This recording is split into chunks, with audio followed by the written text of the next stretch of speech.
Los dones del Espíritu Santo. El Catecismo de la Iglesia Católica nos habla de los dones del Espíritu Santo en sus puntos 1830-1831. En ellos nos explica que los dones del Espíritu Santo son disposiciones permanentes que hacen al hombre dócil para seguir los impulsos del Espíritu Santo, es decir, que nos ayudan a seguir las mociones del Espíritu y nos ayudan a acercarnos a la santidad. Los dones del Espíritu Santo son 7: sabiduría, inteligencia, consejo, fortaleza, ciencia, piedad y temor de Dios. ¿De dónde se obtiene la lista de estos dones? Del libro de Isaías, capítulo 11, versículo 2. Dice: sobre él se posará el Espíritu del Señor, espíritu de sabiduría y entendimiento, espíritu de consejo y fortaleza, espíritu de ciencia y temor de Dios. Y dirás que son 6, ¿cierto? En ese versículo son 6. Pero sin embargo, en la traducción de los 70 y en la Vulgata, se desdobla el don de temor de Dios en don de piedad y don de temor de Dios, y así ha seguido en la tradición. Este versículo también nos cuenta otra cosa. Los dones del Espíritu Santo los tiene Cristo en plenitud. Nosotros, mediante la acción del Espíritu Santo, podemos participar de ellos también. El don de sabiduría nos da gusto y familiaridad por las cosas divinas. Nos impulsa a buscar a Dios y a verlo todo desde el punto de vista de Dios. Una nueva perspectiva que permite que nos fijemos mejor en el plan de Dios. El don de inteligencia o de entendimiento nos ayuda a comprender y profundizar la palabra de Dios y los misterios de la fe. Por ejemplo, imagínate que lees un pasaje de la Biblia. Otras veces quizás no te dice nada especial, pero en un momento dado ves claramente el mensaje de Dios para ti. Ahí está el don de entendimiento actuando. El don de consejo nos asiste para discernir la voluntad de Dios en la vida. Este don nos ayuda a encontrar el camino correcto en las decisiones de la vida. El don de fortaleza nos ayuda a superar las dificultades de la vida cristiana. Nos alienta y nos hace valientes para seguir la voluntad de Dios y no sucumbir ante las presiones internas o externas ni ante las persecuciones. Piensa en tantos mártires que hay, que hoy siguen soportando todo tipo de sufrimiento por causa de su fe.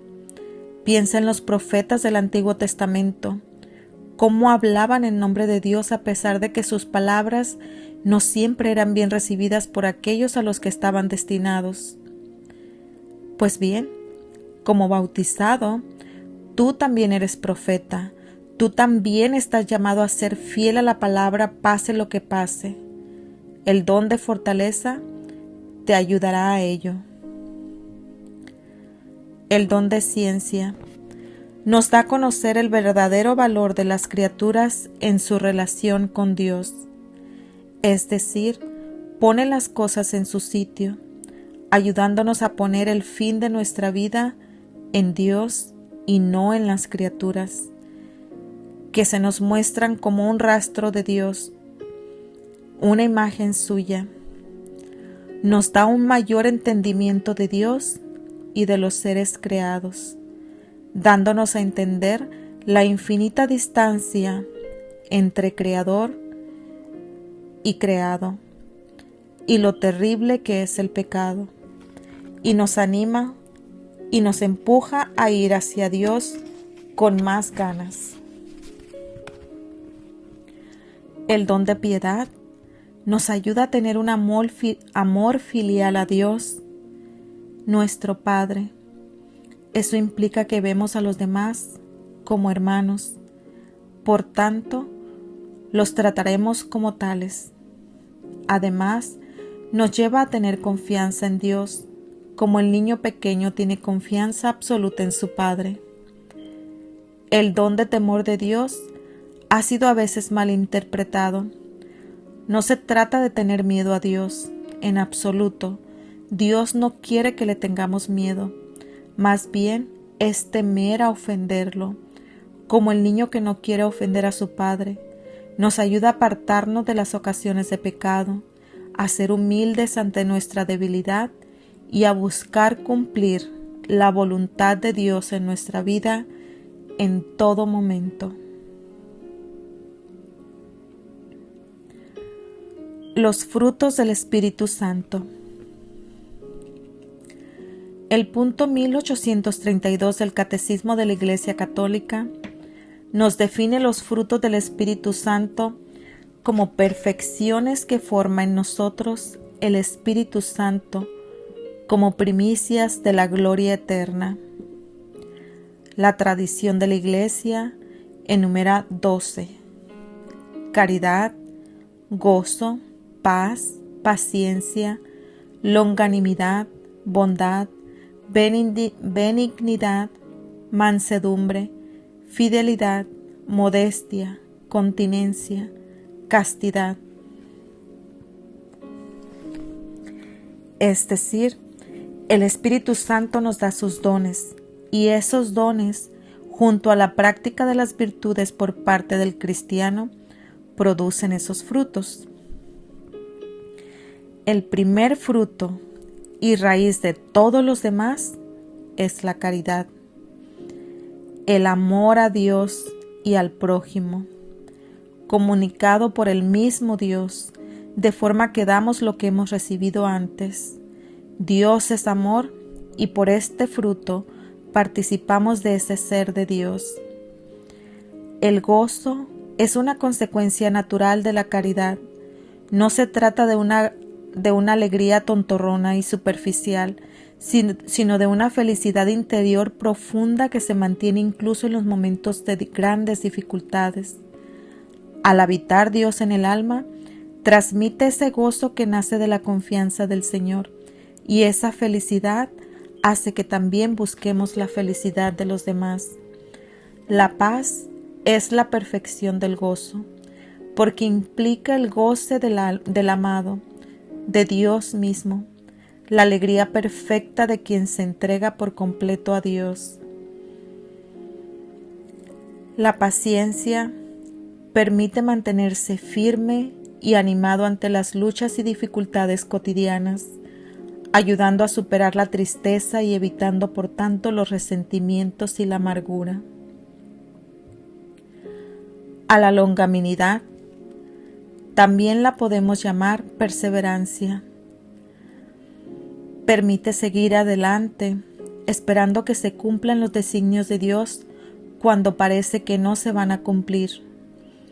También en lo que se refiere al prójimo, nos mantiene perseverantes ante las dificultades, hace que no nos rindamos. La bondad nos lleva a preocuparnos del prójimo y a tratar de ayudarlo y a ocuparse de él, buscando lo mejor para él. La benignidad es una disposición permanente a ser indulgentes con el prójimo, afables, dulces en el trato. La mansedumbre sería lo contrario de albergar ira o rencor. Nos hace suaves frente a los demás, hace que no nos dejemos llevar por la rabia, aunque nos ataquen, nos ayuda a permanecer tranquilos. La fidelidad es mantenerse junto al amado, junto a Dios, defendiendo con firmeza la fe a pesar del posible miedo que pueda dar esto. Da facilidad para aceptar lo que implica la fe sin dudar de ella. La modestia regula el cuerpo de forma que no se convierte en ocasión de pecado para los demás. Lo prepara para ser la morada de Dios. Externaliza la pureza del alma. La continencia mantiene a raya los placeres terrenales, poniéndolos en orden según la voluntad de Dios.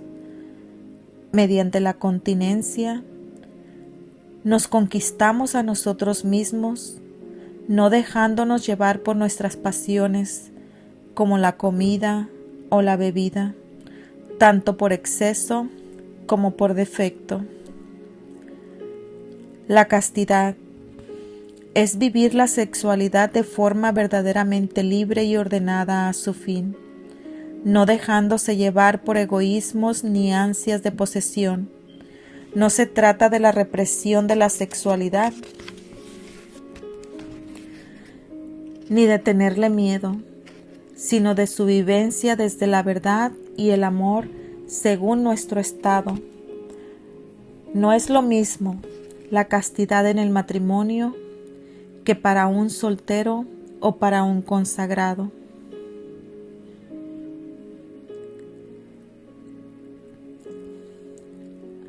Ahora veremos la acción del Espíritu Santo en la vida de la Iglesia. Una de las verdades de la fe es que la Iglesia es santa. Sin embargo, cuando la miramos de cerca, podemos ver, a veces incluso con dolor, que sus miembros distan o distamos mucho de esa santidad que proclamamos. Entonces, ¿cómo podemos decir que la Iglesia es santa? Nos estamos mintiendo con un descaro desgarrador ante la evidencia. No estamos intentando engañar a los demás y engañarnos a nosotros mismos para presentarnos como si fuéramos una especie de espíritus puros, sin mancha. No estamos mintiendo, porque en ningún caso decimos que la Iglesia es santa porque sus miembros también lo sean. No funciona así, sino más bien al contrario. La Iglesia es santa porque es el Espíritu Santo el que la vivifica, el que la gobierna, y por medio de esa santidad nosotros podemos llegar a ser santos. Sí, somos miembros de la Iglesia, miembros imperfectos, como todo ser humano, pero la Iglesia no es la suma de sus miembros. La Iglesia es la esposa de Cristo, su cuerpo místico. Su espíritu es en sí santo. Y nosotros, sus miembros, nos hacemos santos en la medida en que le permitimos a ese mismo espíritu que nos guíe para cumplir la voluntad de Dios. El problema no es la Iglesia, el problema es que no dejamos a Dios actuar en nosotros. En el fondo no confiamos en Él, preferimos nuestros propios planes.